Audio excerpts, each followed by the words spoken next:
what I realized is that Steve Wilks was going to get fired regardless. James, he was getting fired regardless. Shady, he was getting fired regardless. And the reason is Kyle Shanahan realized very early on he didn't want Steve Wilks there.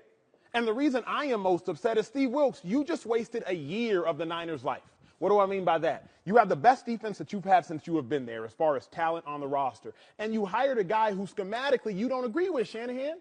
Steve Wilks, when he was the defensive coordinator for the Carolina Panthers, he blitzed 43% of the time. That was the most in the league. Well, this year he only blitzed 19% of the time. That was the 30th ranked in the league. Shanahan, you don't even agree with Steve Wilks' philosophy, so why did you hire him in the first place? That is why I am so frustrated. Because by week 5 and 6 of the season, I'm looking at the Niners and I'm like, they don't have any identity. But the reason they don't have any identity is because Steve Wilks isn't acting as the Steve Wilks who we know him to be. So Steve Wilks is an aggressive DC, but he ain't calling it aggressive because his head coach don't like to be aggressive. So then head coach, why